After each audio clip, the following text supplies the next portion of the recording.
What if I told you that by the end of this video, you'll understand how a neural network actually works and even know how to build one completely from scratch using just NumPy? No TensorFlow, no PyTorch, just pure machine learning fundamentals. Let's dive in. Today we are building a complete neural network from scratch using the famous Iris dataset.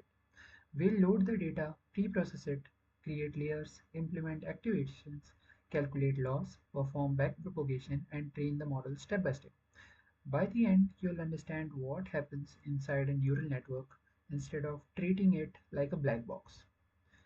Before writing any code, let's understand the entire pipeline.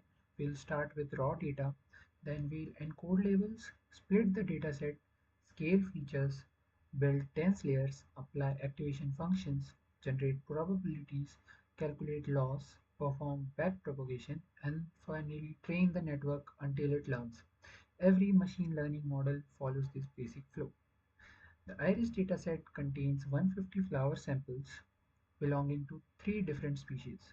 Each flower is represented by four measurements: sepal length, sepal width, petal length, and petal width. Our goal is simple. Given these measurements, predict which flower species the sample belongs to. Let's know about one-hot encoding. Neural networks don't work directly with class labels like 0, 1, or 2. Instead, we convert them into vectors. Class 0 becomes 1, 0, 0. Class 1 becomes 0, 1, 0. And class 2 becomes 0, 0, 1. This process is called one-hot encoding. It allows the network to learn probabilities for every class independently. Now we divide our data into two parts. 80% becomes training data, 20% becomes testing data. The training set teaches the network. The testing set evaluates whether the model can generalize to unseen samples. Without this separation, a model could simply memorize the answers. Notice something important. Different features have different ranges. Some values may be large while others are very small. This imbalance can slow down learning.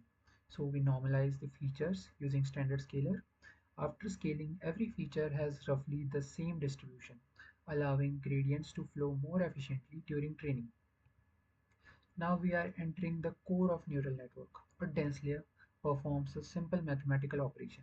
Input multiplied by weights plus bias. This equation transforms the input into a new representation. During training, the network continuously updates these weights and biases to improve predictions. If we only stack linear layers, the network remains linear. That's why we need activation functions. One of the most popular activations is ReLU. It stands for Rectified Linear Unit. The rule is simple. If the value is positive, keep it. If it's negative, replace it with 0. This introduces non-linearity and allows the network to learn complex patterns. After the final layer, we use Softmax. Softmax converts raw outputs called logits into probabilities. The probabilities always add up to 1. The class with the highest probabilities becomes our prediction. For example, if one class gets 65% probability, the model predicts that class. Now we need a way to measure how wrong the model is. That's where cross-entropy loss comes in. If the prediction is correct, loss is low. If the prediction is incorrect, loss becomes high. The objective of training is simple. Keep reducing this loss until the model makes accurate predictions. Let's look at our complete architecture. We start with 4 input features, then pass them through a dense layer with 32 neurons, apply ReLU, then another dense layer with 16 neurons, apply ReLU again, finally a dense layer with 3 outputs, followed by softmax. Together, these layers form our neural network. This is where learning actually happens. Every epoch follows 4 steps: forward pass, generate predictions, loss calculation, measure error, backward pass, compute gradients, parameter update, adjust weights, then repeat again and again. With each iteration, the network becomes a little smarter. While training, we monitor two important metrics. Loss should move downward, accuracy should move upward. If both trends look healthy, the network is learning successfully. These curves give us a visual understanding of model performance over time. Finally, we test the trained network on unseen flower samples.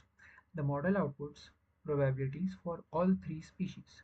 The highest probability wins, and that's how a neural network makes predictions, from raw measurements to intelligent decisions. And that's the complete roadmap of building a neural network from scratch. In the next videos, we'll start coding from every component ourselves, from data pre-processing to backpropagation, using only NumPy. If you don't want to miss the series, subscribe and hit the bell icon. Thanks for watching, and I'll see you in the next one.